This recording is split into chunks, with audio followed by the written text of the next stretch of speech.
আসসালামু আলাইকুম রহমতুল্লাহি ওবরাকাতুহু। আজকে আমি দু চারটি কথা বলার জন্য আসলাম। কথাটি হচ্ছে এটা যে সোশ্যাল মিডিয়ার মাধ্যমে দেখলাম যে কালকে কোনো এক জায়গাতে জালসা হচ্ছিল। সেই জালসাতে সেই বক্তাটার নাম হচ্ছে আব্দুর রহমান বিন দিলওয়ার হোসেন। তিনি বক্তব্য দিচ্ছিলেন।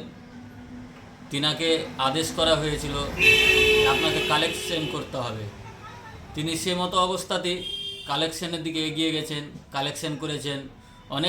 অনেকক্ষণ রাত্রি পর্যন্ত কালেকশন হওয়ার পরে তিনি যখন ছাড়তে যাচ্ছেন তখন কমিটির কোনো এক ব্যক্তি তিনার উপরে চড়াও হয়ে কথা বলে, এমনভাবে কথা বলে যে সে মনে হচ্ছে কি যে বক্তাটাকে কিনে নিয়েছে, এইভাবে কথা বলছে। কিন্তু আমি বলতে চাই যে আমাদের এই মাদ্রাসাগুলো যে হচ্ছে এখন বর্তমানে মাদ্রাসা হোক, মক্তব হোক, মসজিদ হোক, যে কোনো জিনিস হোক না কেন, এই যে খাস করে আমাদের যে জালসাগুলো হয়, এই জালসাগুলো কিন্তু উদ্দেশ্য নিয়ে হয়। উদ্দেশ্য ছাড়া কিন্তু জালসাগুলো নয় ভাই। আপনি যে বলছেন 2 ঘন্টা 3 ঘন্টা পর্যন্ত আপনাকে বক্তব্য চালাতে হবে, 12টার পরে বক্তব্য চালাতে হবে, আপনাকে কে বলেছে? আপনি কোথায় পেলেন? আপনি যে উদ্দেশ্য নিয়ে জালসা করেছেন আপনার উদ্দেশ্য সফল, আপনার সব কিছু সফল। আরে আপনার দুনিয়া এবং কিয়ামত আখিরাত কি হলো না হলো ওটা তো আপনার দেখা নয়, আপনার মানির দরকার। ওই বক্তার যেমন বক্তৃতায় 1 ঘন্টা 2 ঘন্টা দিতে এসে তার যেমন টাকার দরকার, টাকার বিনিময়ে আসছেন, আপনিও তাকে খাটিয়ে নিচ্ছেন টাকার বিনিময়ে যে আমার মাদ্রাসাতে কিছু কালেকশন হবে। কিন্তু একজন আলেম ওলামা, সে কম জ্ঞানের হোক বা বেশি জ্ঞানের হোক, এভাবে তিনার সাথে কথা বলাটা উচিত হয়নি। আমি মনে করি ব্যক্তিগতভাবে এভাবে উচিত হয়নি।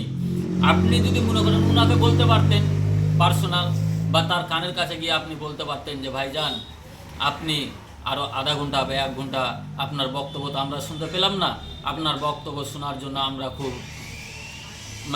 আমাদের খুব ইচ্ছা, আপনি আরও 1 ঘন্টা বা আধা ঘন্টা বক্তব্য করেন, এভাবে বলতে পারতেন। কিন্তু স্টেজে গিয়ে এতগুলো মানুষ আছে, মানুষের সামনে এভাবে একজন আলেমকে, যাকে বলা হয়েছে কি আল ওয়ারিসাতুল আম্বিয়া, যাকে ওয়ারিস বলা হয়েছে, নাবিগুনের ওয়ারিস, নবী করিম সাল্লাল্লাহু আলাইহি সাল্লাম চলে যাওয়ার পরে আর তো নবী আসবেন না। এই আলেম ওলামাকে দিয়েই আমাদের দিনের কাজ এগিয়ে নিয়ে যেতে হবে। তাই কালকে যেই কাজটি হয়েছে, স্টেজের মধ্যে যেই কর্মকাণ্ডগুলো হয়েছে, খুব অপছন্দনীয়। এটা না করাই উচিত। আমরা হচ্ছি মুসলিম জাতি, আমাদের আচার আচরণ, আমাদের ব্যবহার, চরিত্র গঠন আমাদের দেখে অন্য জাতিরা শিখবে।